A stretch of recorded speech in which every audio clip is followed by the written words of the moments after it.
It's the halfway point of our 6-game slate, and we are still live from Xavier School in San Juan. We now headline 18 under action from the North Division as one of its top teams would want to gain a spot entering the playoffs against a squad who is trying to earn one of the last ticket for the postseason as we continue the live coverage of the country's premier youth basketball league, Manny Pacquiao's Junior MPBL. As we look at the games for today, we are done with the 14 under, 16 under division, and now this is the 18 under division, the last division for San Juan versus Marikina, and after that's going to be Quezon City versus Team Davao.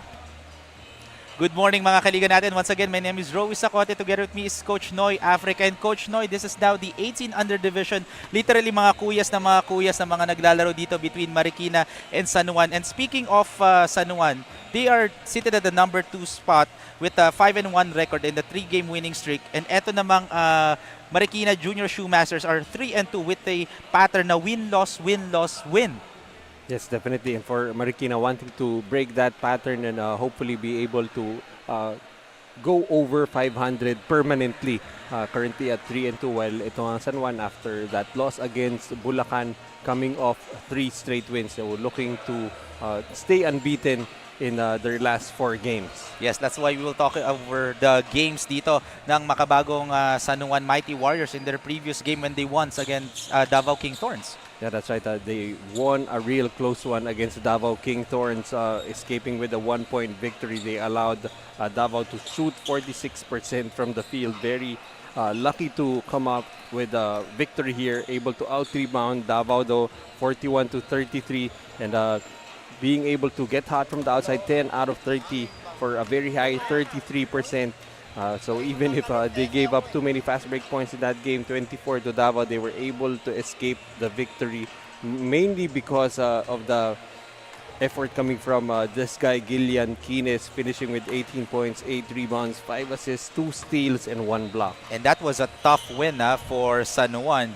Meanwhile naman, etong Marikina Junior Shoemasters, they won their last game against Manila Health Forum with Doc Atoy by just 9 points. Yeah, 65-56 victory for Marikina. They shot very well from the field, 40%. They out-rebounded Manila 44-34. They were also able to force Manila into 18 turnovers, which they were able to convert into 14 points of turnovers. And in that game, it was this guy, Mikael Von Alpuerto, the guy with the red hair, finishing with 14.7 rebounds and 1 assist. Yes, Alpuerto was scorching hot from that game, pero I know everyone's looking forward to this game. That's why we'll now turn it over to our venue announcer, Gio Cruz, for our Dorite starters of the ball game.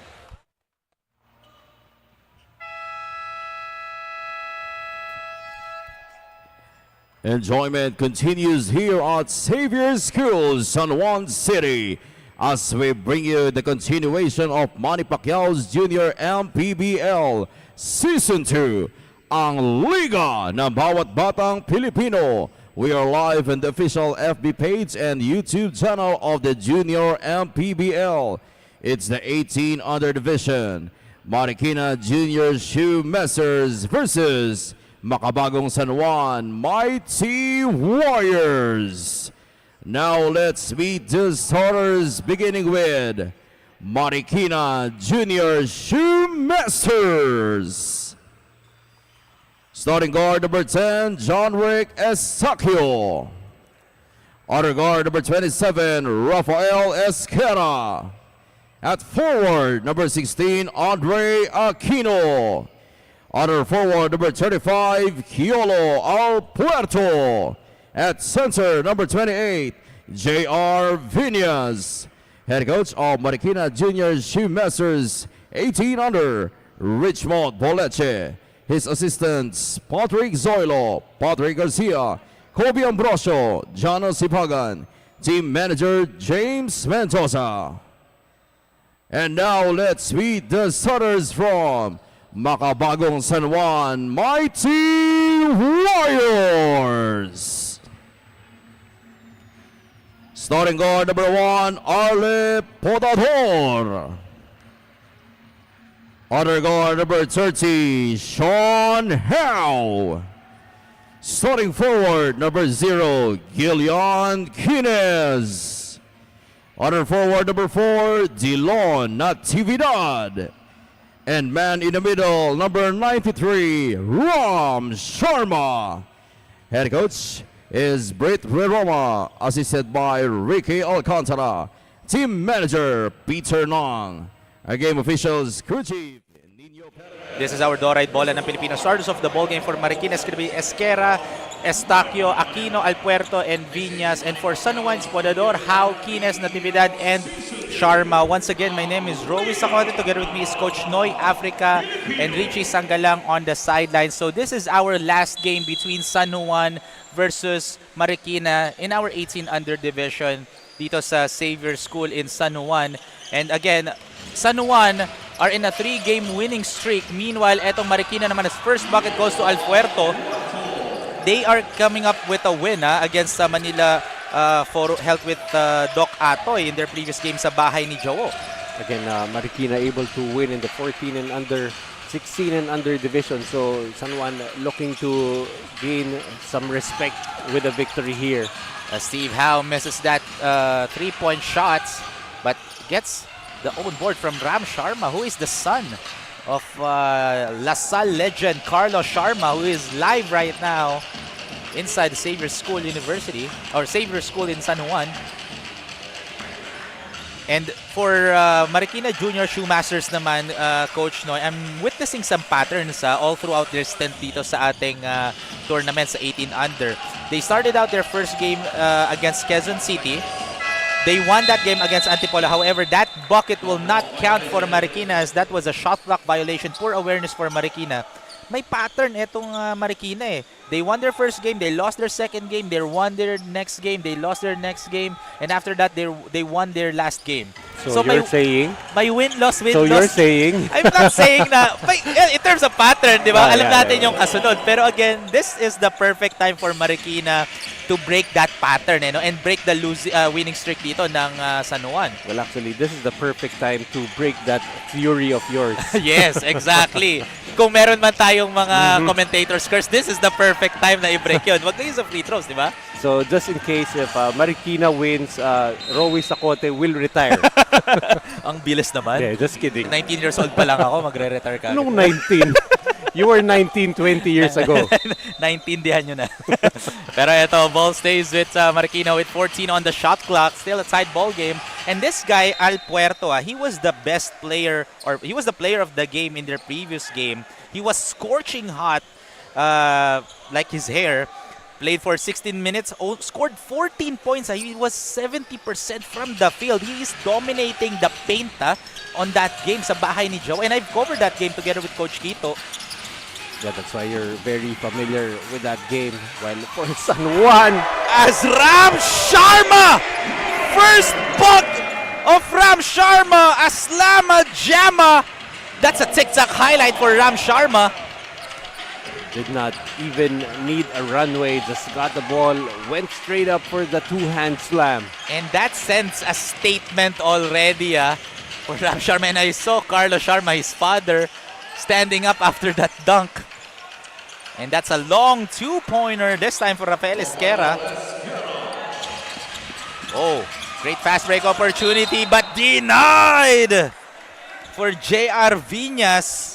Let's look at this replay right here after that pass. Ram Sharma! What a dunk for Ram Sharma. Once again, me oh my. And an end one play off a baseline inbound, this time for Gillian Quines. Well, actually, the way Ram Sharma got up on that play, mas naalala ko hindi yung daddy niya, but a young Japet Aguilar. Grabe. Pero that one is a pound-for-pound fitness foul counted care of Gillian Quines. And completes the three-point opportunity. Back-to-back highlights for San Juan at the start of this ball game. And here comes Marikina.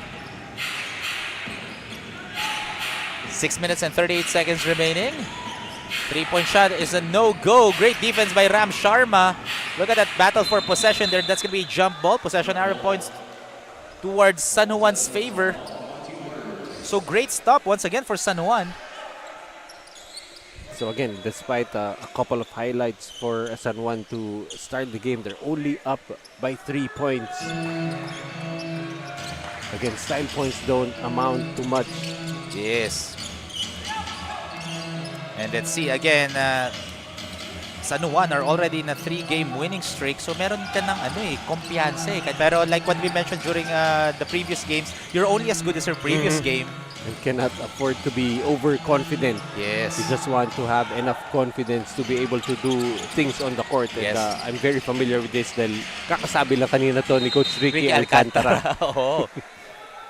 And this time, compared to their 16 under mga bunso nila na understaffed, this time it's pretty much safe to say this is a full stacked San Juan lineup.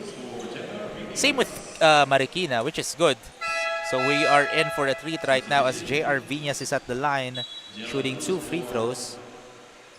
And J.R. Viñas, he is averaging 66.7% at the charity stripe. He's actually their leading scorer when it comes to averages. 11 points, 6 rebounds, and 1 assist. He is the only player averaging in double digits for Marikina. While on the other side for San Juan, it's only this guy, Gillian Quines, who is averaging 13 points per game.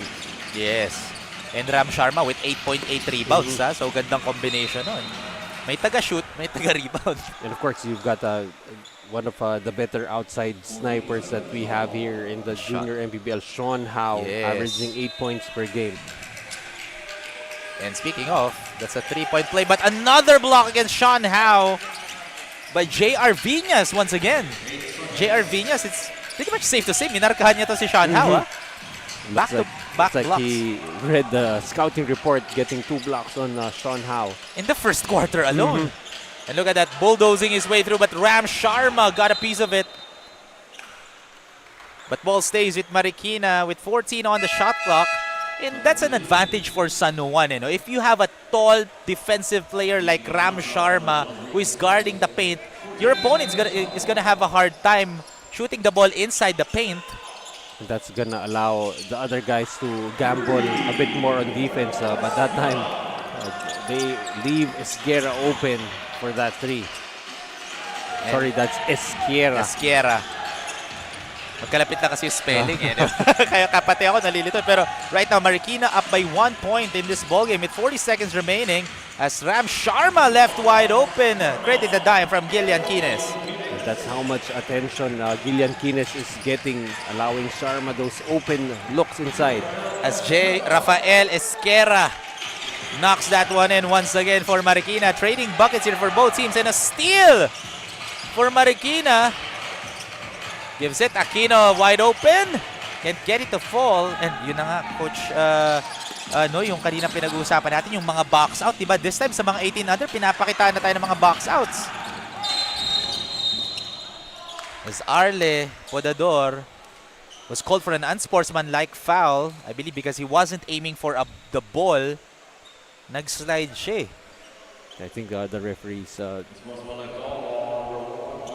thought that may intention to trip, although not entirely with malice. So that's why that's going to be an unsportsmanlike foul call. So that's going to be 2 free throws plus ball possession for Marikina.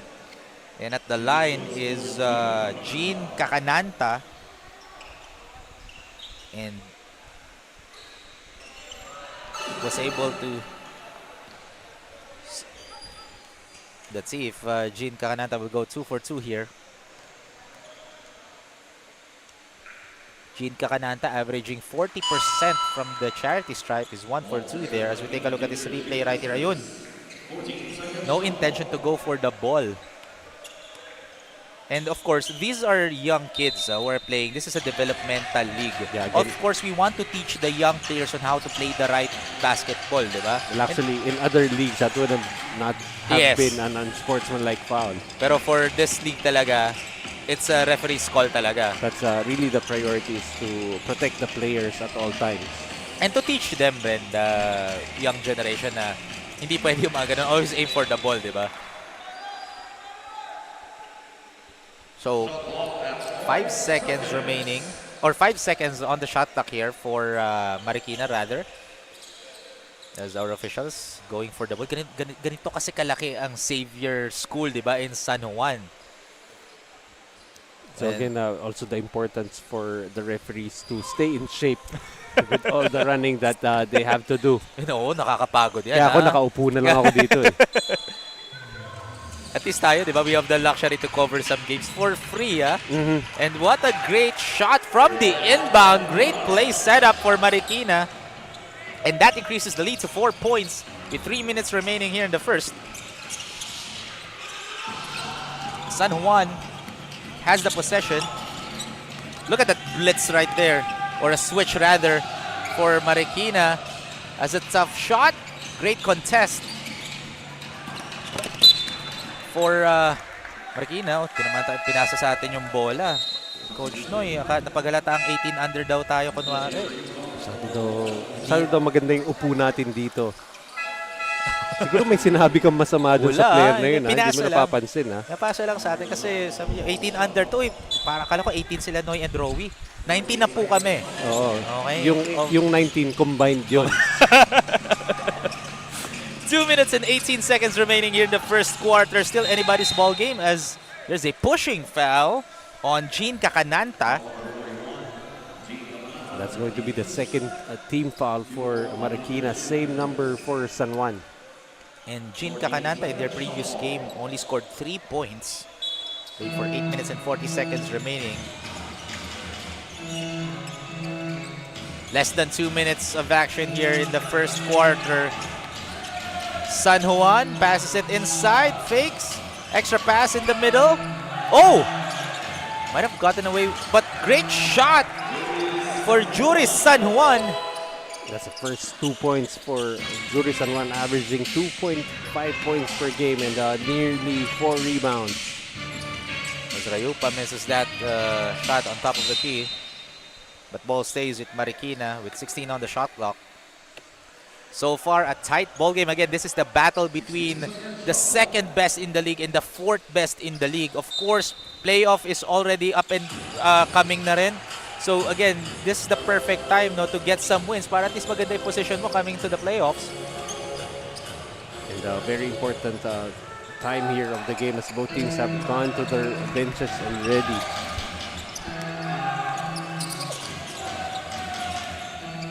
As San Juan misses that shot but gets his own board, can't get it to fall. Lucky break for Marikina as they get the possession. Kakananta draws a foul. And I believe that's going to be a foul on Benedict Correa. That's his first personal foul. And that's the third team foul for San Juan. So Jean Kakananta once again will go to the charity stripe to shoot 2 shots. So far, Marikina only attempted 2 free throws here in the first quarter. They were 1 for 2. Now 2 for 3. As we take a look at the head coach Richmond Boleche. Yun yung maganda sa Marikina, yung i-break yung pattern nila. And i-break yung winning streak ng San Juan. Yun yung motivation For San Juan, syempre motivated ka na. You are in a 3-game winning streak. Of course, you want to keep the momentum rolling. Yeah, especially since they have a very excellent record at 5-1. Yes. And 26 seconds remaining in the first quarter. And ang tumalo sa kanila is JT Bulacan Taipan, who is the top team in this tournament in the 18 under division. But 15 seconds remaining here in the first quarter. 15-11 is the score. No, shot clock is off and a steal by San Juan. Careless turnover by Marikina. And bucket plus the foul for Benedict Correa. What a great control for Benedict Correa. That was a hard foul. As we take a look at this replay, pound for pound fitness foul counted. Taking the hit, taking the pound. Very late contest for Kakananta, but cannot entirely blame him for trying to stop that layup. Just an excellent finish there for Correa. And he completes the 3-point opportunity. 4.2 seconds remaining. Just a 1-point ball game. Marikina still has time. Now the question is, oh, our officials are already waving it off. So that basket will not count. And at the end of the first quarter, a tight ball game, just 1 point lead in favor of Marikina, 15-14. Liga ng bayan na to, mga kabataan na sugod, Junior, MPBL para sa'yo, ang liga ng bawat.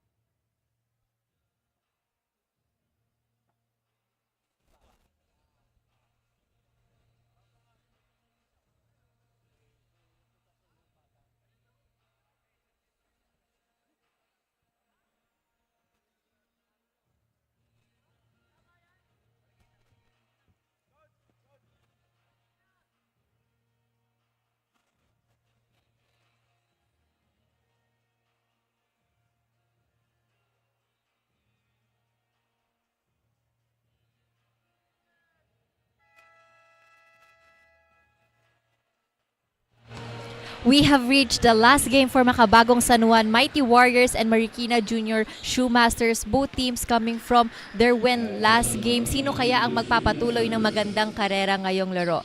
Von Alpuerto, ang key player ng Marikina Junior Shoemasters, during their last game against Manila said na in every game, he needs to show that he is worth playing for the Marikina Junior Shoemasters. As Alpuerto said na nagsimula siyang nagiging bangko at hindi okay ang laro, but now he is confident and is ready to prove himself in the court. Although he is confident, naniniwala rin siya na hindi magiging madali ang laro nila ngayon dahil ang kalaban nila ay lahat daw magagaling, marunong at walang mahina. Isang panalo ba kaya ulit ito for the Marikina Junior Shoemasters? Back to you, Rowie and Coach Noy. And that's one of the things that Marikina needs to focus on, itong si Mikel Von Alpuerto, because he did a phenomenal job in their previous game. Again, he came off the bench in their previous win against Manila Health Forum with Doc Atoy. So that says a lot. But at the start of the second quarter, I don't see Von Alpuerto on the floor right now. That's good shot right there for San Juan. First bucket for the second quarter. Well, not only for Von Alpuerto, but for the entire Marikina team, the need to establish the consistency. And that's why, as you said, there's a pattern of a win-loss, win-loss, win. And for Alpuerto to be more consistent in playing his game. So, para those minutes will also become consistent for him. Yes, as San Juan fires, but there was a foul.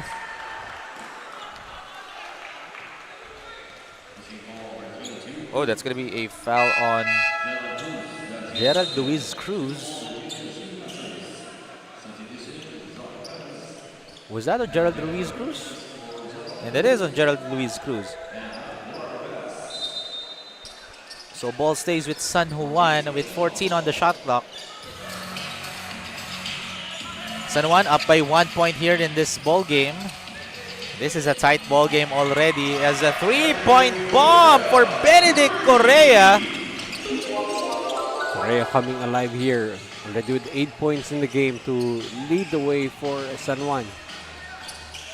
And right now, increasing the lead to 4 points. And I believe our officials were signaling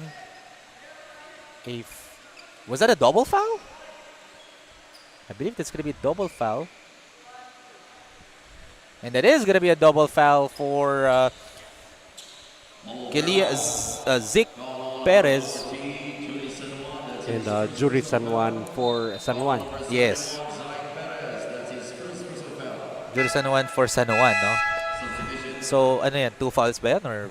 Isa lang. Ay, isa lang. 2 fouls, isang personal, isang team foul. Diba? So, pero ito, 14 on the shot clock here for Marikina as they are trailing by 14 points.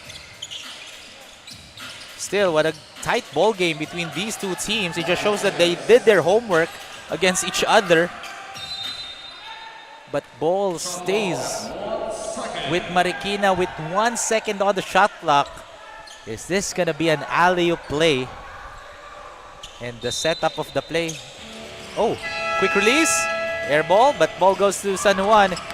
Here comes the white shirts.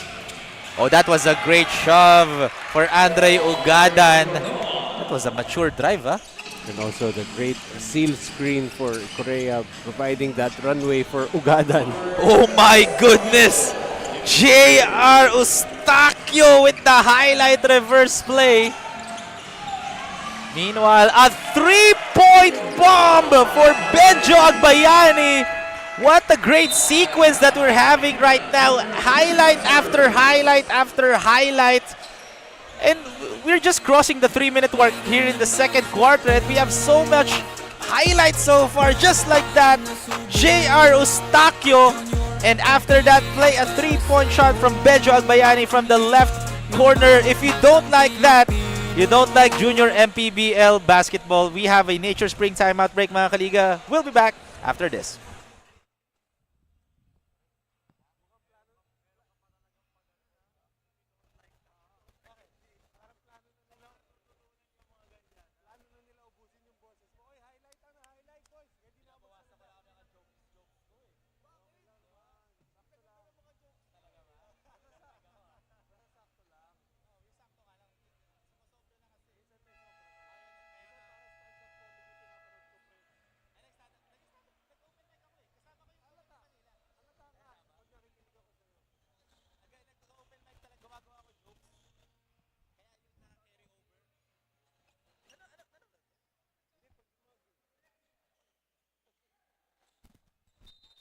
Seven minutes and 2 seconds remaining here in the second quarter. So far, still anybody's ball game. Even San Juan is up by 6 points. Marikina are still saying now we are still here in this ball game and we want to end your winning streak and start a new trend sa aming standing. Yeah, but so far cannot afford to have quarters like these, as Marikina only 2 points here in the second quarter against 9 already for San Juan. Cannot afford these kinds of inconsistencies, especially on the offensive end. Yes, for Marikina, they really need to focus on their offense and at the same time end some easy buckets here for against San Juan. But look at the hustle right there. Nice pass. Good patience for Benedict Correa. Correa only averaging 5 points per game, but already the first player in double digits for both teams now with 10 points. And right now, Correa is stepping up here in this ball game, filling in for Gilan Quines. Gilan Quines so far for San Juan, kind of quiet right now. Yeah, after starting the ball game, we have not seen him back in action here in the second quarter. Well, it just shows that some players are really stepping up for San Juan. If it's working, why change it, right? For Coach Brit Roma. And we already know that Coach Brit is one of the most well-known coaches here in the Philippines, especially in the collegiate level. And the three-point shot for Benjo Agbayani once again. Benjo Agbayani now in the game with 5 points, and it has been the other guys for Coach Brit Roma who has stepped up. As we take a look at this replay, left wide open for Benjo Agbayani. Had all the time in the world on the three-point shot from the left wing. And finally, Von Alberto will be checking in here for Marikina. Much needed production for him. However, Mikel Alberto, even though he performed really well in their previous game, he played for 16 minutes, but he's averaging actually less than 10 minutes of game time per game. And again, those minutes are available, but needs to be really more consistent, especially with plays like that for Alpuerto. Just checked in, but already made an impact here for Von Alpuerto. Let's see if he can replicate his performance from their previous game. Oh, great defense for Marikina. But a counter steal for San Juan. Careless pass for Esquera. But lucky break for Marikina as San Juan turns the ball over. And look at the defense right now for San Juan. As Sean Howe will be checking in this ball game. He'll be subbing in for Benjo Agbayani.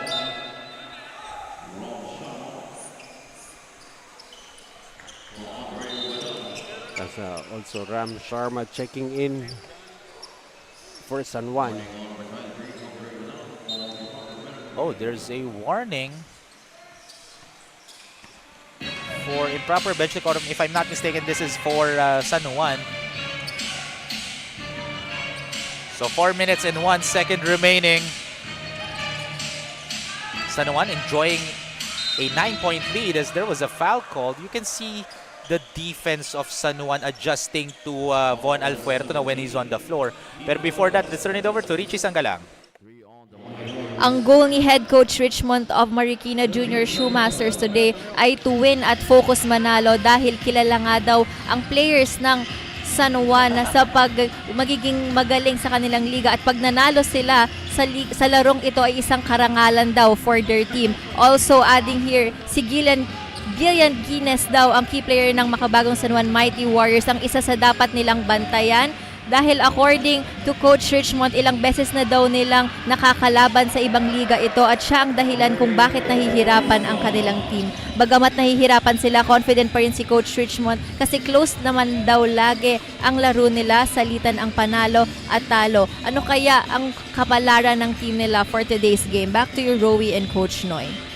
And it just shows the respect of Coach Richmond Bolecha to the entire team of San Juan. No? They did their assignment already. He knows where the key players are. And at the same time, for a coach saying that if we win this game, it will be a great honor, that shows respect at a pedestal, putting on a pedestal itong San Juan. And kudos to Coach Richmond Boleche on for saying that. Kasi again, they are the second best team in the 18 under division.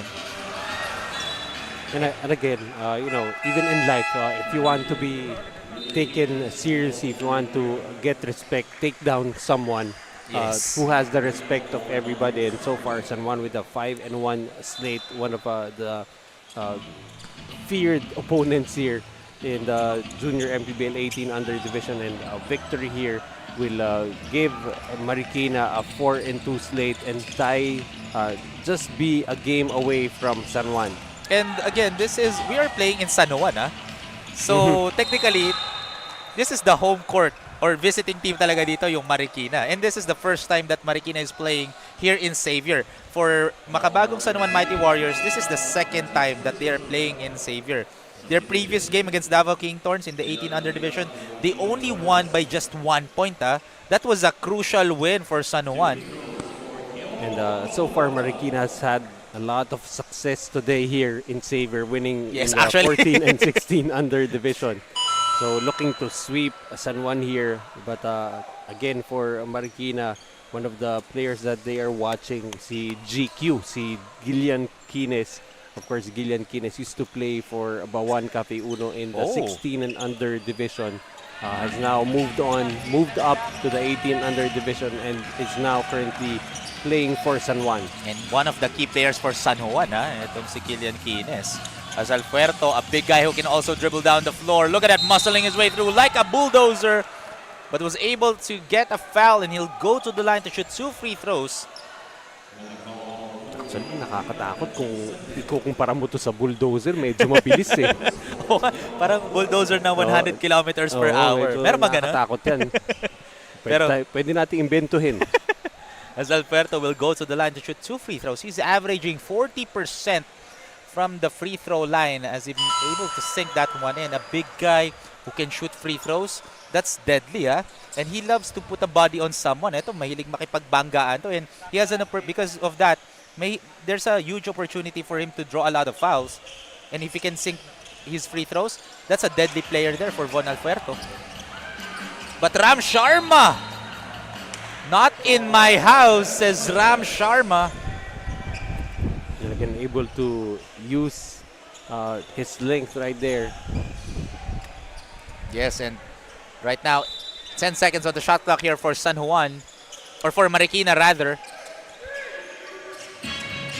Rafael, and almost a steal for San Juan, but 5 seconds on the shot clock here. Great defense for San Juan here, making Marikina's life hard shooting the ball. Even if San Juan ahead 30-21, Marikina with a strong end here in the first half, this could swing momentum to their favor. And good stop for San Juan rather that time, as Gillian Guinness has the ball here. Pick and roll play, extra pass, Sean Howe. Too strong that time. Sean Howe struggling shooting the ball here in this ball game. as San Juan Mighty Warriors calls a timeout with 42 seconds remaining here in the second quarter.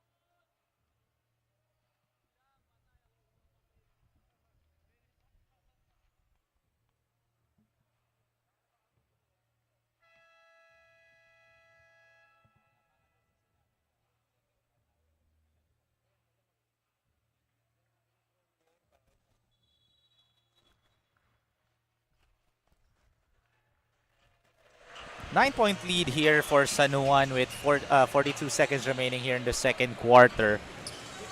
And again, they are in a roll for a 4-game winning streak if they win this game. Or will Marikina finally break that streak? As we have a play here drawn by Coach Britre Roma after that timeout. And, oh, was that an inbound violation or throw-in violation? That's a new rule na nabalitaan ko lang last week. It's no longer called an inbound violation. In-update na daw ng FIBA, it's called a throw-in violation na daw. Okay. Recently ko lang nalaman yun na nagano sa akin, taga-SBP eh. So, stepped out of bounds there. So, that's why ball goes to Marikina. So, 14 seconds on the shot clock here for Marikina. Let's see if they can trim down the lead even more before we end the first half, as that's a wide open miss for Andre Aquino. A strong rebound for Dillon Natividad. So it's last shot time here for San Juan. Marikina still with a foul to give. They have an opportunity to end the first half with a double-digit lead. As Gillian loses the ball. So 2.9 seconds remaining as Coach Britre Roma will use his final timeout of the first half.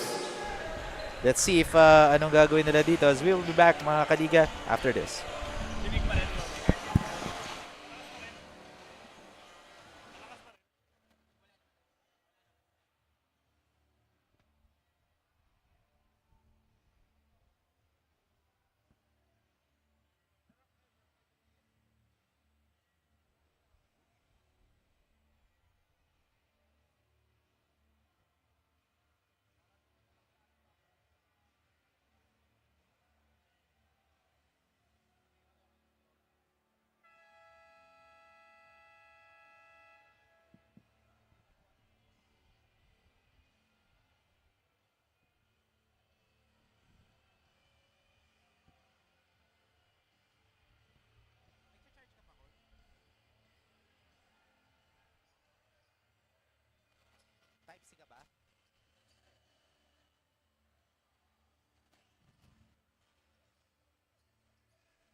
2.9 seconds remaining here in the first half and San Juan has the possession. Let's see kung ano yung play dito ni Coach Britre Roma to end the first half. Let's see if they can end the first half with a double-digit lead as Kines will shoot and can't get it to fall, and that ends the first half with a 9-point lead favoring the second-best team in the 18 under division, San Juan. For Marikina, still they have 20 more minutes after this to bounce back here in this ballgame because our halftime score 30-21.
We have here Andre Aquino of Marikina Junior Shoemasters. Andre, matanong ko lang, win-lose, ang salita ng pagkapanalo nyo. Matanong ko lang, ano yung preparations nyo para matigil itong salita na ito and to have another win for you guys?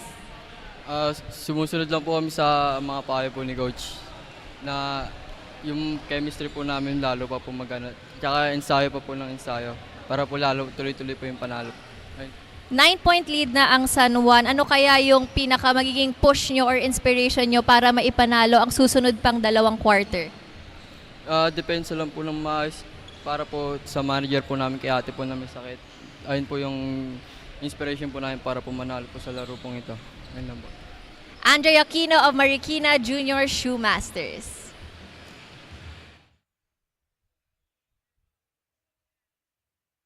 Manny Pacquiao's Junior MPBL. Would like to thank Dorite Bola ng Pinoy, the first Pinoy basketball brand, Don Benitos, ang pambansang cassava, Nature Spring, #1 bottled water in the Philippines, pound for pound fitness, Be Liga Ready, Jinky Skin, empowering women by redefining beauty, Pound Active, for quality sportswear, Wing Bowl, it's like coming home, Chris Jacob Collection, for affordable but quality daily perfumes,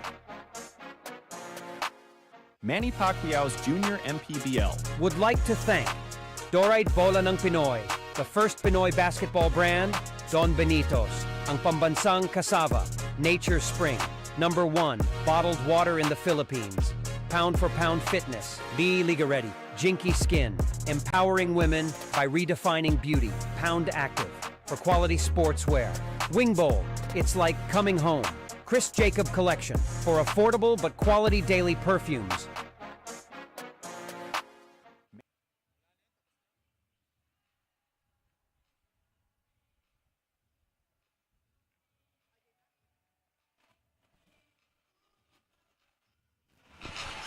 Welcome back mga kaliga to Manny Pacquiao's Junior MPBL Season 2. This is the last game between the San Juan versus Marikina in our 18 under division, and just a 9-point lead for San Juan. So Coach Noy, so far what can you say about this ball game? Well, so far, both teams, especially itong Marikina, struggling from the field, only 25% from the field, 46% for San Juan. And San Juan is really getting a lot of their points inside the paint. 20 points against just 6 for Marikina. You've got the leading scorers.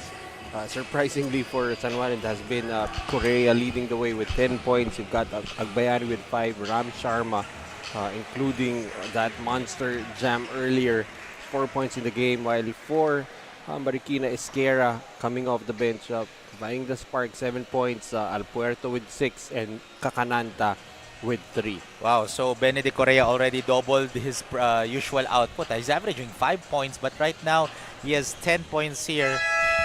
And for San Juan, again, they are 20 minutes away for a 4-game winning streak if they can maintain this lead. But after this game, ating mga kaliga, our next game will be a battle between Quezon City 828 Junior Giants versus Davao King Thorns in the 14, 16 and under division, 16 and 18 under division. So magandang bakbakan rin 'yon. And actually for the 14 and under squad of Quezon City, of course, the core of which, ito yung home court nila. Oo. The core of which coming from Xavier School. And if I'm not mistaken, one of the players of Quezon City is the son of T.Y. Tang, a good friend of ours. Kasi sakto kakachat ko lang kay Coach T.Y. kagabi. Kinamusta ko lang kasi again, he's in overseas right now as assistant coach to Charles Chu for SGA. In the Jones Cup. Oh, in the Jones Cup. And now this is the start of the second half. San Juan with the 9-point lead, 30-21 for Marikina. They only scored 6 points during the second quarter alone. Great stop or great defensive display there for San Juan on the second quarter. As a 3-point miss for Arle Podador. And ball goes to Marikina. Great defensive stuff for Marikina on that play. Now, the question is, will they be able to sink in a bucket here against Ram Sharma? And it has been a struggle for Marikina, especially in that second quarter. As you said, only scoring 6 points. And a steal here for Cedric, or for Arle Bodador rather, but turning garbage into gold for Gillian Quines. Lucky for him, Keenitz was trailing that play, able to put it back. Keenitz out with 5 points in the game. And right now, oh, that was a great spin move, but too strong on that shot for Gerald Luis Cruz. And again, Ram Sharma might not have been able to alter that shot, but his presence alone was enough to bother itong si Cruz. And that's the third team foul for Gerald Luis Cruz. And he is one of the big guys who can also contribute offensively and defensively for Marikina, but kind of silent here in this ball game. As another miss from downtown. Well, in terms of shooting, itong San Juan, 3-point percentage, they're averaging 26.9% shooting threes per game. Well, for Marikina, they're shooting 28.2. They're the 10th league leaders in terms of shooting their threes in this tournament. But right now, extra pass, Sean Howe. Again, still struggling here in the third quarter. Hasn't synced in one three-pointer yet. Definitely a good setup there. So far, 0 out of 4 is Sean Howe. And right now, with a fake, with a take, good box out for Gillian Quines. Those are the small things, no, that can really have a huge impact. Yun yung kanina pinag-uusapan natin, Coach, no, during the 14 and 16 under. The boxing out, to box out. As Quines with the tough finish. Again, he can do the little things and he can do the big things. Gillian Quines in the game now with 7 points. And wants to take over here together with Correa. As Eustachio was able to knock that one in. And now, now a double-digit lead in favor of San Juan. 34-23. And a miss for Arle Podador, but offensive rebound here for San Juan. Look at that, Ram Sharma going outside the paint, asking for a perimeter J, but Sean Howe once again. Those were back-to-back good looks for Sean Howe, just unable to connect. He's ice cold here in this ball game, not sinking any shots, as Ram Sharma will be called for a foul. So J.R. Viñas will go to the line to shoot 2 shots. And for Marikina, they're averaging 62.5% from the charity stripe as a team. That's the 9th best team in terms of shooting their free throws here in their 18 under division. J.R. Viñas go to the line. J.R. Viñas averaging 66.7% from the free throw line. He's the team leader in terms of scoring, averaging 10.8 points per game, 6 rebounds per game, and 0.3 blocks per game, and 1 steal per game. Literally, completos recados to si J.R. Viñas. Yes, for sure, for Marikina, while for San Juan, 4 players checking in. Gillian Quines na lang yung natira from the starting lineup in that third quarter. As Von Alfuerto will check in. So our officials just explaining some. I thought one of our officials gonna give some warning, pero wala pala. Pero regardless, back to the ball game time with 6 minutes and 10 seconds remaining. Look at that pass inside, almost an end one. So Von Alfuerto will be called for a foul. That's definitely going to be size and speed advantage for Lumaking over Alpuerto. So Andre Lumaking will be shooting 2 free throws as he's averaging 83.3% as he sinks in the first free throw. Let's turn it over to Richie Sangalang.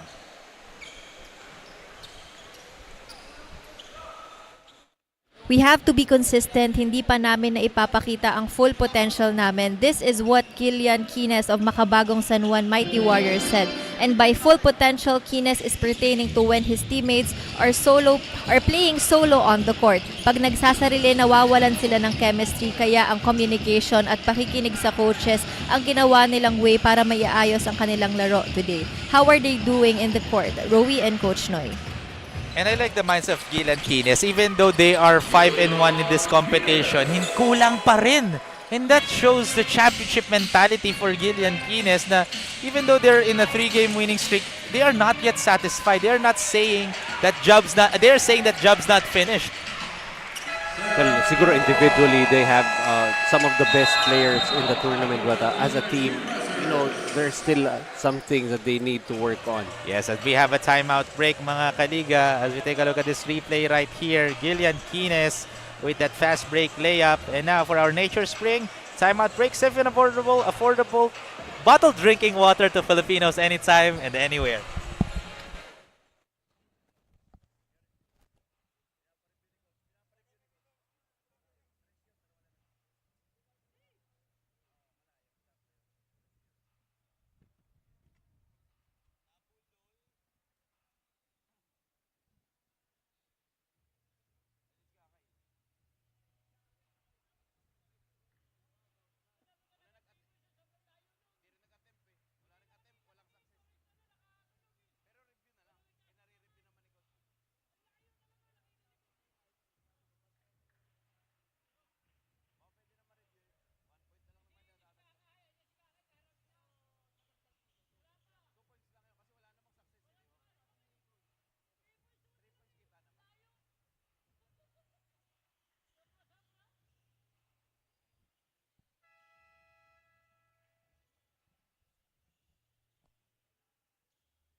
This is the largest lead so far for San Juan with a 16-point lead against Marikina Junior Shoemasters.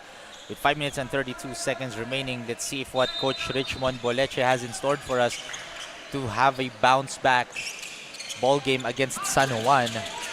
So far here in the third quarter, Marikina only made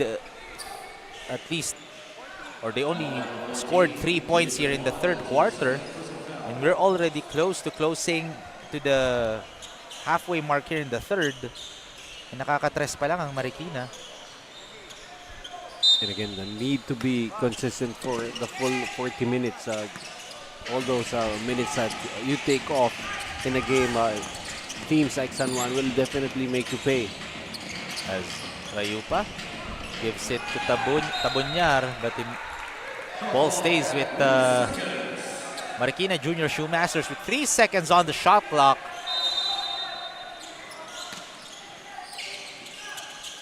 Looking. And they need to shoot it, and that's going to be a turnover. Great defense for San Juan. No open Junior Shoemaster on that play.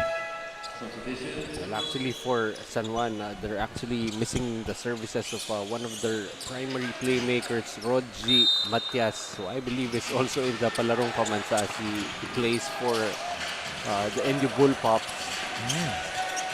And Coach Brit Roma, he was the former head coach of the NU Bullpups, and right now he's now the head coach of the CEU Scorpions. Nako, huwag mo na simulan yung coaching resume nito ni Coach Brit Roma. Baka kulang pa yung isa pang quarter. Tatlo lang alam ko so far, na school-based which is San Beda, NU, and then now CEU. Yun lang yung alam ko so far. Okay. Well, I believe in the past decade, easily coached in Iloilo, in Cebu, even in Malaysia. So, grabe. Again, that resume probably gonna take us a few quarters to discuss. Baka nga matapos na yung 14, 16, and 18 under division, di pa rin tayo tapos. Nung susunod na, yung Davao tsaka Quezon City. it just shows, no, that again, that's why he is one of the most well-known coaches here in the Philippines because of his resume. He's been in the industry for more than 2 decades, 3 decades already, and that says a lot. And if you are Coach Britre Roma and you are one of the players of Coach Britre Roma, you are in good hands, no? And it's not only, being respected for having handled so many teams, but actually bringing a winning culture, Yes. actually getting wins, getting championships. So wherever he has gone. And why not? It's pretty much safe to say na ganun talaga, Coach Noy. Kasi right now, San Juan is seated at the number 2 spot sa 18 under. For 16 under, they are in the 4th seed. If I'm not mistaken, he was the head coach of that Davao squad that won the 16 and under national championship in the first season. Oh! So literally, meron ng championship portfolio dito si Coach Brit sa Junior MPBL.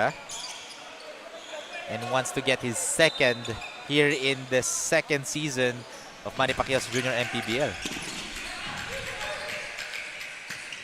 So right now, continuing to just play defense, San Juan has held Marikina to just 3 points during the third. Hindi lang yun, even in the second quarter, 6 points lang nang nagawa doon ng Marikina. It just shows na this time, etong 18 unders, look at that up and under move right there, but couldn't get it to fall for Andre Lumaking. It just shows na etong mga 18 under, they want to avenge yung mga bunso nila kanina. Again, the 14 under, that was a huge loss from San Juan against Marikina, a huge margin. And yung 16 under naman, still, Marikina took that dub. Etong 18 under naman, nagkakaroon na ng kumpiyansa etong San Juan. A great rebound by Andre Lumaking, living up to his name, laki. And from rebound, and then coast to coast there, or from end to end, etong si Andre Lumaking. No play na yun, hindi na yung laki yung ginamit. Bilis naman. Bilis.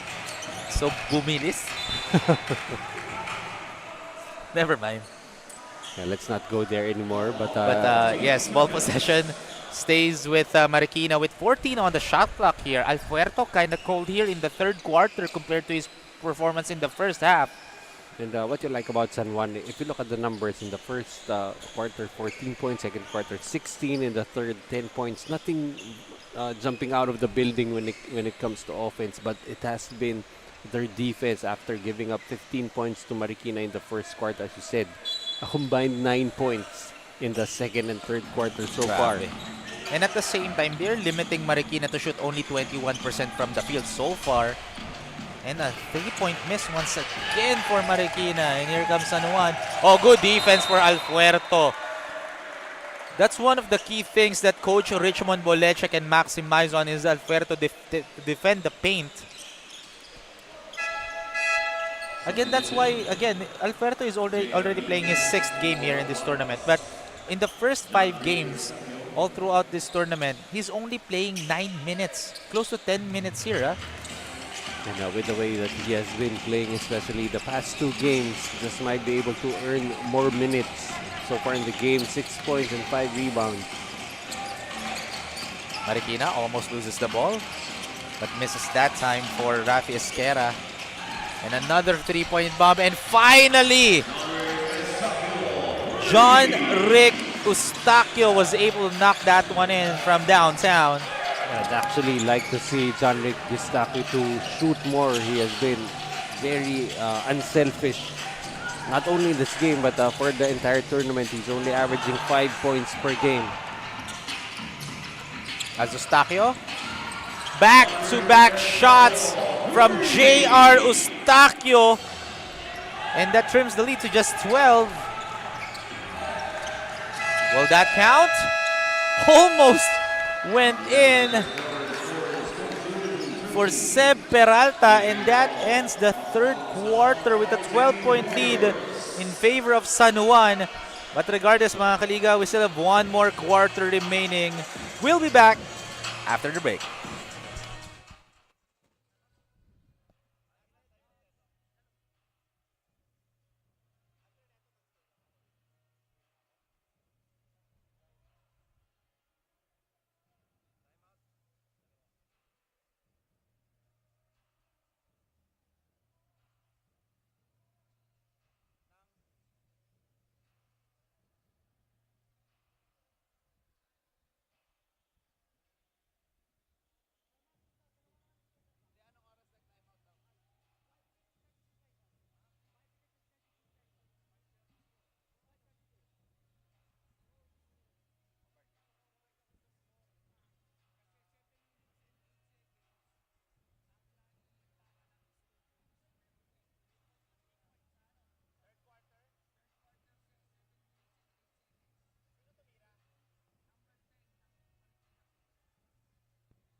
Upon review, shot taken by John Rick Estacio at the 7-minute and 8-second mark of our third quarter was a three-pointer.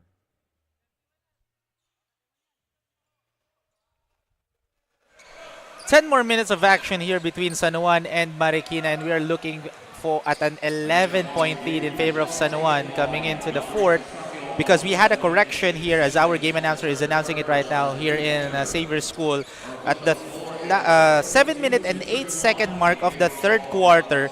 The shot of J.R. Eustaquio, that was initially a two-pointer, was clearly a three-pointer. So again, the last 7 minutes and 8 seconds of the third quarter, J.R. Eustaquio shot a three-pointer instead of a two-pointer. That's why we corrected it to 31. And now, just like that, Eustaquio with 11 points in the game, and more importantly, 3 out of 3 from the three-point area. And that's why ganito ka-importante yung mga ganitong kinds of coverage, no? Sa mga ibang liga, hindi mo magagawa yun eh. And that's the beauty of Junior MPBL. Ganun tayo ka-slick because we want, again, a great game of basketball. At the end of the day, it's all love for the game eh. 42-33 is the score. Again, Sean Howe, ice cold in this ball game. Not sinking any shots here all throughout this game against Marikina. Oh, that was a tough shot but rejected by Ram Sharma. Alferto gets it. Alferto almost turns the ball over. Alferto with the spin. Look at the defense right there. Oh, there was a foul called.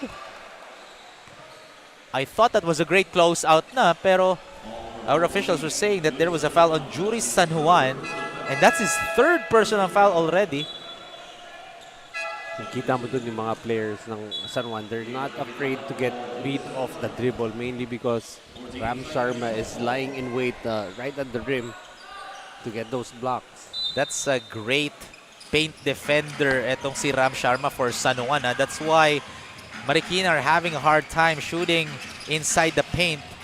As a three-point shot for Hitoshi Hiro Rayupa. And for Marikina, they're shooting 40% from downtown. And I think they've already scored. They are on a 12-2 run. And right now, 6 na lang hinabol ng Marikina. But again, great defensive stop for Ram Sharma. Yun nga yung mga nakikita, hindi natin nakikita sa stat sheets, eh, no? Yung pag-intimidate, pag-bother ng shots ni Ram Sharma. Iba pa yung mga blocks niya. And the last line of defense, he has been very effective.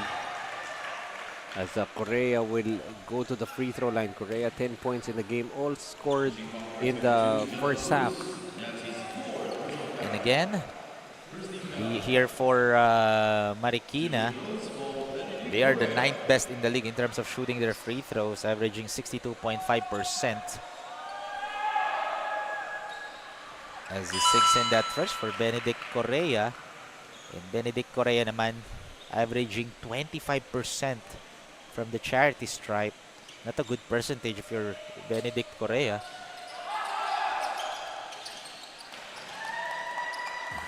Tumahimik na tayo today. Hindi na ako nagre-react. I'm just talking about facts. Numbers yung sinasabi ko. These are black and white. So anyway, 8 minutes remaining here in the fourth and final quarter. Look at the defense of San Juan forcing that turnover against J.R. Viñas. Well, the thing is, if you try and attack Ram Sharma, he just continues to remain vertical and he's very deceptively strong. So you cannot necessarily just try to back him down. Ang tangkad na eh, no? Tinataas niya na lang yung kamay niya, nakaka-block na siya eh. As Ram Sharma gives it, we're looking for Sean Howe. Fake pass by Dylan Natividad. And a miss for Arle Podador. But Ram grabs the board. In terms of rebound, angat lang ng 3 ang San Juan against Marikina. Sean Howe. Again. No made buckets for Sean Howe here in this ball game. Pero I've covered some games where kung nag-init talaga to si Sean Howe, sunod-sunod. However, on the other end, Hitoshi Hiro Rayupa once again. That's his second three-pointer here in the fourth quarter alone. And all of a sudden, itong Marikina's gotten hot from the outside. minutes and 4 seconds remaining.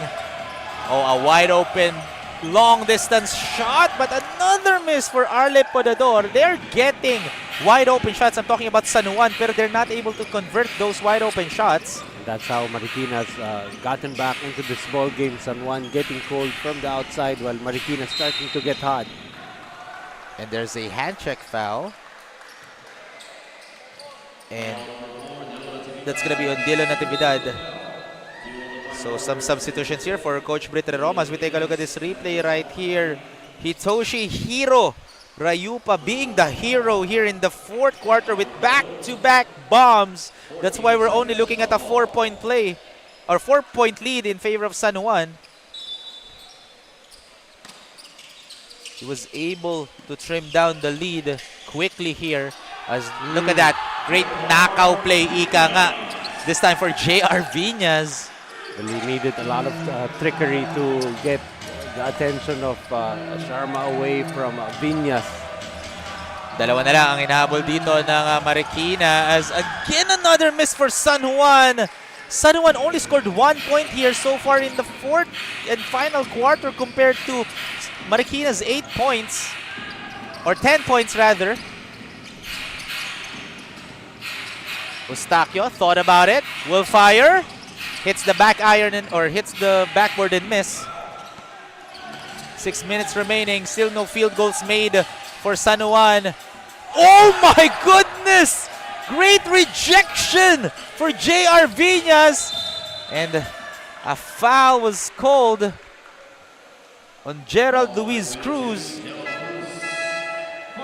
And that's his 5th and final foul. He is out of this ball game.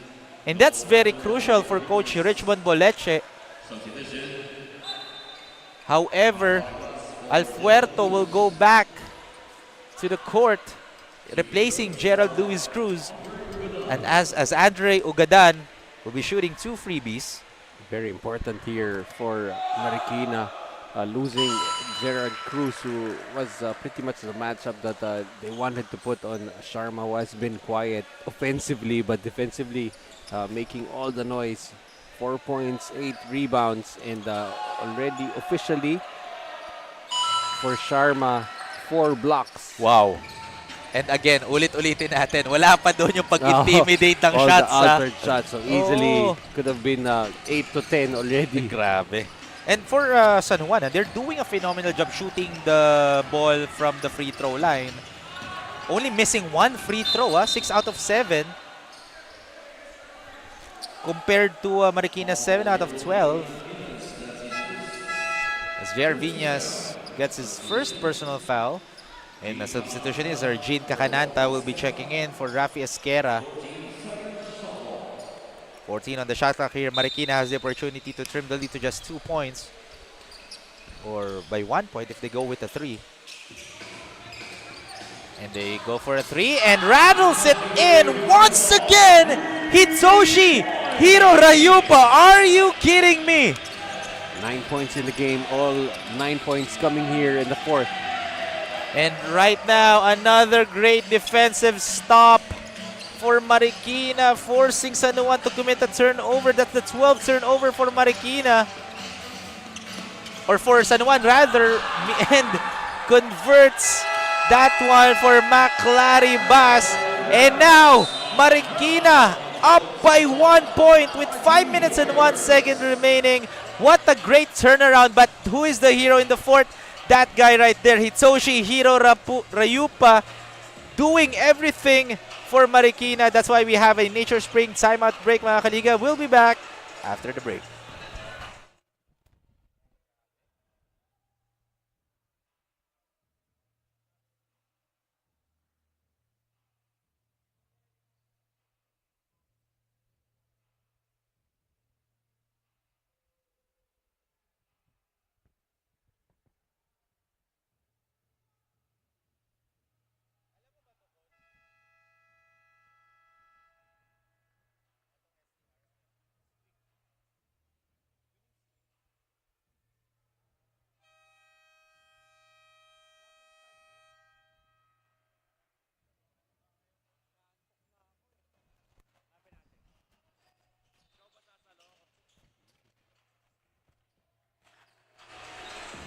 1-point lead here for Marikina. After the second and third quarter, it was a San Juan lead all throughout. But here in the fourth and final quarter, Marikina found their way back into this ball game as they are up by 1 with 5 minutes remaining here in the fourth and final quarter. The question is, will they be the one to break the winning streak here for San Juan? Stay tuned lang mga kaligas. We still have 4 minutes and 48 seconds of action here for these two teams. And what a great game so far, Coach Noya. And in that way, Gillian Keenitz never even got to touch the basketball. You'd want him to be the one trying to make plays for his team. 4 minutes and 30 seconds remaining. Marikina now has the possession. They have an opportunity to increase the lead to even more. As Jean Kakananta stolen. Here comes Gillian. Kicks it. Oh, nice fake. Nice take. Almost an end one. But Benedict Correa will go to the line to shoot 2 shots. And 2 free throws here for Benedict Correa. Again, San Juan all throughout this ball game only missed 1 free throw. They're 7 out of 8 against Marikina. And he misses the first. So I don't talk about free throws anymore, but remember midway through that third quarter, we were saying how Marikina was being held down to just 9 points combined in the second and third quarter, and all of a sudden, officials saying or signal the technical foul. I believe that's on McLary Bass. So our officials are going to be going or heading over to the IRS or instant review system or replay system. Hindi ba yung immediate throw sa kote? Oy, paano mo nalaman Hindi ba? yun? Hindi. IRS yun. IRS. Dati lang yun. Pero let's look at this replay right there. After that free throw went in, I believe they're at the very right. Slight elbow coming from McLary Bass. Of course, the referees do not allow that. Even the slightest of contact, for as long as there's intent to harm. The referees have been very consistent with this. Yes. Even during the first season of Manny Pacquiao's junior MPBL. And that's what I like about this, yung sa mga referees natin. Some say that those are sensitive calls, but not. Let's take into consideration that these are young players. They are still on their way to make it to the pros, to the collegiate level, high school level, diba? And we want to teach them the right way to play basketball. The intention is always to aim for the ball for a steal. Hindi naman not to harm the players.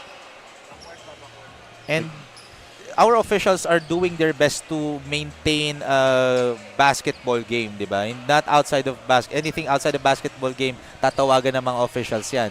And more than anything, what's important is the consistency, so Yes. that the coaches, the players are able to adjust with how the referees have been calling it. And so far, they've been very consistent, even during the first season of the junior MPBL. And let's see as our officials still looking at the replay monitor. But again, it just shows that these two teams nagkakaroon na ng konting pisikalan and getting emotional. And look at that, yung bug box out dito ni number 20 McLary Bass kay Andre Ugadan. And I believe there was an elbow on that angle, si McLary Bass kay Andre Ugadan. Well, the question is if they're gonna call something also on Ugadan. Oh, unsportsmanlike foul. So unsportsmanlike foul on McLary Bass. That's the verdict of our officials after the review. So that's going to be two free throws. It's going to be 2 free throws for Ugadan, and San Juan will be keeping possession. Yes. So, again, that's going to hurt for Marikina, especially in a close game like this. You want to keep your focus and not be giving up points. No, so Ugadan was able to sink that one in. And now we are down to the last 4 minutes and 13 seconds remaining. Isa lang kalamangan ng San Juan. Well, tie talaga yung ball game before that unsportsmanlike foul. And because of that, lumamang na ang San Juan. And Ugadan, calm and collected at the charity stripe. As we take a look at mga kaliga natin who are watching inside the Xavier School here in San Juan.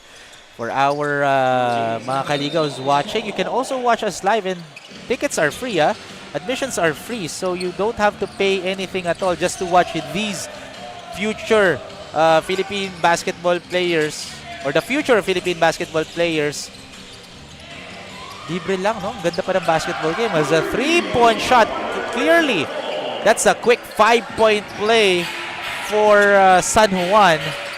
So if you see a guy like Roy Sacote charging you for entrance to get into the venue, call the police. Hindi, wala naman ako i-charge. Wala naman. Gcash na lang. Nandun na yung QR code ko. Nasa labas na lang kaagad. Hindi, biro lang. Pero libre lang. And again, you get to see some live actions here. There are some, again, yung mga parents ng mga ibang players nandito rin watching. Diba? Like Arlo Sharma. There are times rin, even Papa Bear, Benji Paras is watching when Riley is playing. And pwede rin kayo magpa-picture kay Coach Noy Africa, di ba? So, yun ang mga makikita natin. Pumapayag ako pero kailangan film. Film. Makaluma rin. Pero ito, 3 minutes and 20 seconds remaining. 10 seconds on the shot clock for San Juan. As look at that shot for Cedric Carino. Back-to-back threes for Cedric Carino. Or Arlep Podador rather. Got confused that time. Ang bilis kasi ng pangyayari. I was calling the number 1 of Marikina. That was Arle Podador who got back-to-back threes. Look at the shot for Arle Podador with the step-back bomb from downtown. And that increases the lead to 8 points. Before the unsportsmanlike foul ni Maclaribas on Marikina, they were tied. After that one, 8-point run kagad for San Juan. Again, the importance of keeping your cool in a close game like this. That was the momentum shifter and clearly a poor awareness for Marikina. They were not aware of the shot clock. So ball goes to San Juan once again. That was the game-changing moment of this ball game, that unsportsmanlike foul on Maclaribas. And then the back-to-back threes for Podador after missing his first 6 attempts from the 3-point area, just coming up hot and hitting back-to-back. San Juan shooting 18% from downtown and great shot for Gillian Quines. And that increases the lead to double digits in less than 3 minutes, Coach Noy. Look at that alley-oop play to Gillian Quines. That was a thing of beauty right there. And now we're looking at a 10-point lead for San Juan.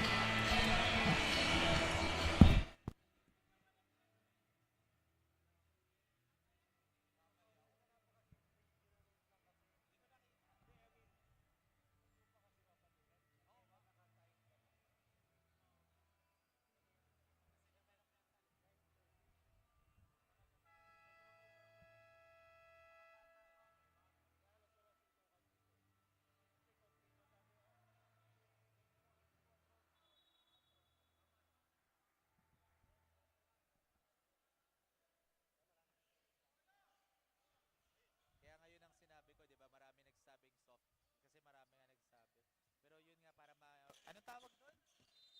May tinatawag sa ganun sa referee. 2 minutes and 35 seconds remaining. San Juan enjoying a 10-point lead. Here, grabe, a quick 10-point run for San Juan after that unsportsmanlike foul on Maclaribas. Meanwhile, the question is how head coach Richmond Bolech and the entire Marikina will bounce back here in this ballgame with 2 minutes and 18 seconds remaining. There was a foul called. And that would send San Juan to the penalty. Well, one thing going for Marikina, the best way to cut down any kind of lead, 3-point shooting, and so far they've been very successful, 7 out of 14 in the game, and they can resort to the 3-point shot again here very late in the fourth. Grabe. The momentum shifter as we take a look at the entire coaching staff of Marikina Junior Shoemasters. As Viñas missing those 2 crucial free throws. That was his perfect opportunity to trim down the lead to just 8. Lucky break for San Juan. J.R. Viñas misses. Here comes San Juan. Looking. We are down to the last 2 minutes of this ball game. Oh, good pass inside. That was a great play to Benedict Correa. 12 na ulit ang kalamangan ng San Juan. You can feel the momentum has shifted talaga to San Juan's favor. And again, foul ulit on San Juan. So, Kakananta has the opportunity to trim the lead habang nakatigil ang oras.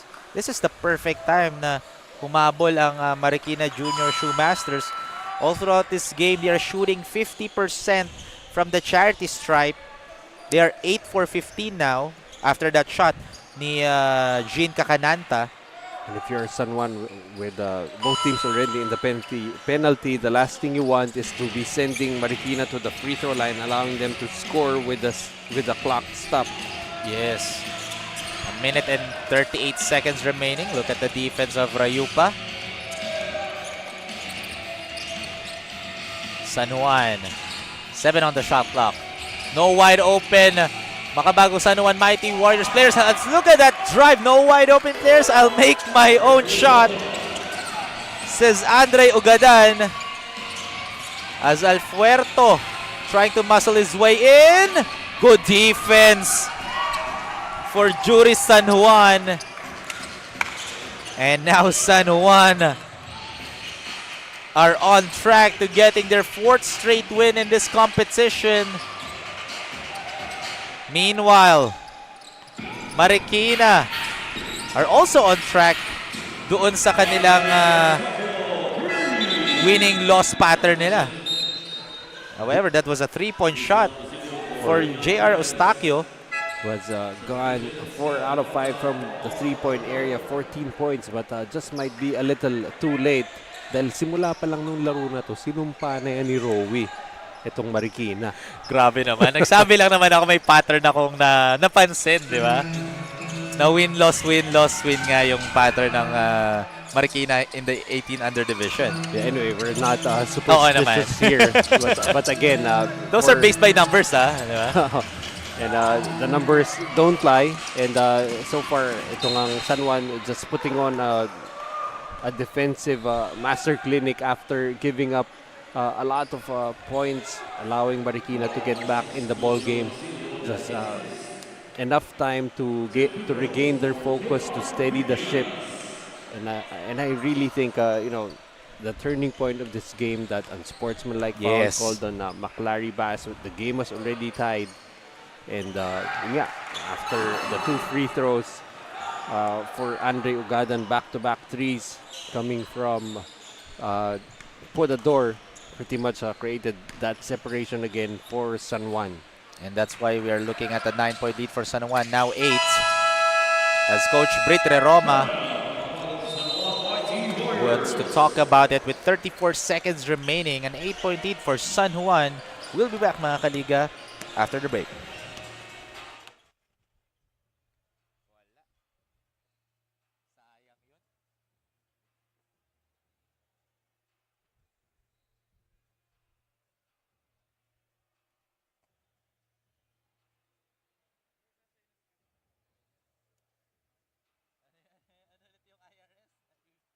Immediate Rowie Sacote.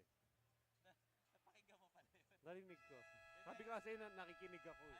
Ayun nga yung inano ko kasi nasanay ako mag-stand up. Hinayaan ako ng director ko dati ganun, so nasasanay ako sa mga, unless tinatanong ko kasi yung mga ibang director na okay lang po ba ako? Makontrol mo naman yan. Oo nga, ngayon kinokontrol ko. Control mo lang. Ha? Wag lang, wag mo lang. Oo, yun nga. Kaya nga kanina sabi mo, let's not talk about it, in-end ko na rin kagad. Yung, ano yan? Hindi ko na rin maalala. Kumangkad, tapos bumilis, parang ganun. 34.6 seconds remaining. San Juan are on track for their 4th game winning streak. Again, all throughout the tournament, they only lost 1 game, and that is to the top team in the 18 under division, which is JT Bulacan Taipan, and that was a close game, only losing by just 1 point. But right now here in this ball game, San Juan has the possession.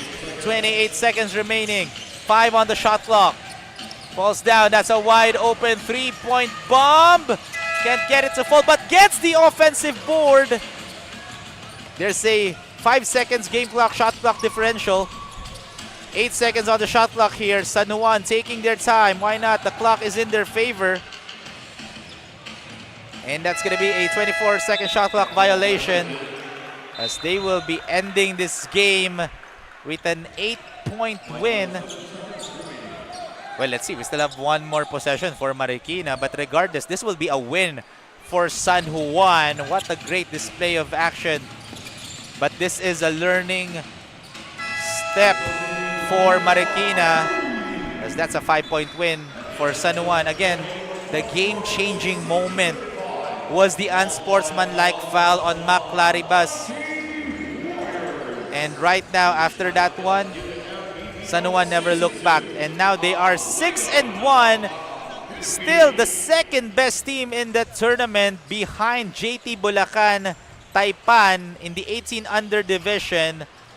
Meanwhile, for Marikina, they will get their third loss in the competition. Still has the pattern of a win-loss, win-loss, win-loss record.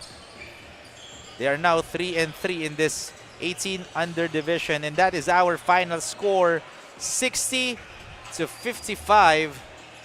And we will see earlier if who is our best player of the game.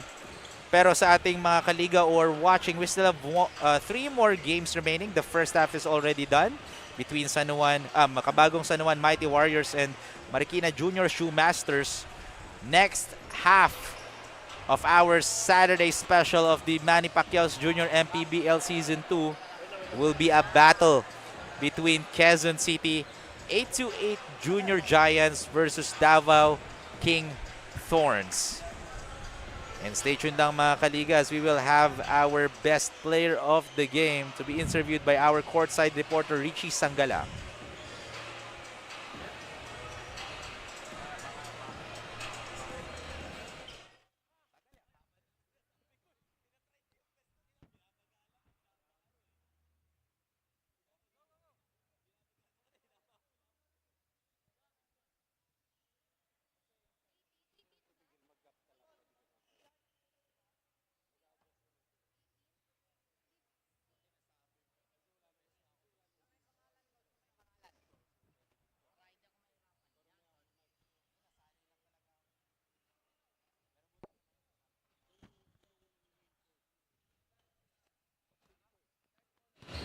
The streak continues for the Makabagong San Juan Mighty Warriors. We have here our player of the game, Benedict Correa, with 14 points, 2 rebounds, and 2 assists. Nakita namin na medyo nahirapan kayo in the first 2 quarters. Ano nga ba ang sinabi sa inyo ni Coach during the halftime para makapag-push sa inyo maipanalo tong larong to? Sinabi niya lang po na sipagan lang po namin sa depensa. Ayun po. May mga gusto ka bang batiin o pasalamatan? Pinapasalamatan ko po yung si Boss Sao po, tsaka yung mga management po ng team nila po. Ladies and gentlemen, Benedict Correa, our player of the game, and also thank you to Don Benitos for providing a scrumptious Filipino delicacy to our player of the game. Don Benitos, ang pambansang kasama. Back to you, Rowie and Coach Noy.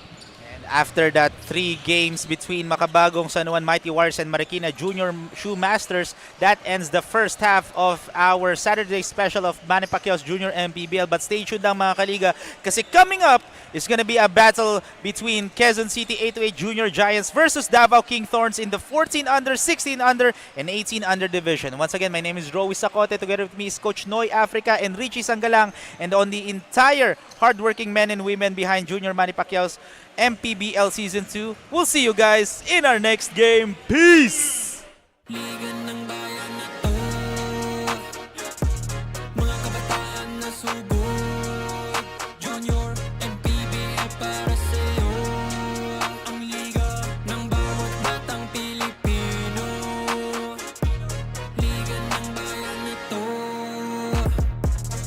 klaro na to, huwag kang sumuko sa gustong gawin. Isang pangarap, isang tagumpay, yeah. Gabay at pag-asa ng bayan, landas pagbabago, pag-asa, ikaw ang mahalaga. Iba't iba. Manny Pacquiao's Junior MPBL. Would like to thank Dorite Bola ng Pinoy, the first Pinoy basketball brand, Don Benitos, ang pambansang cassava, Nature Spring, #1 bottled water in the Philippines, pound for pound fitness. Be Liga Ready. Jinky Skin, empowering women by redefining beauty. Pound Active for quality sportswear. Wing Bowl, it's like coming home. Chris Jacob Collection for affordable but quality daily perfumes.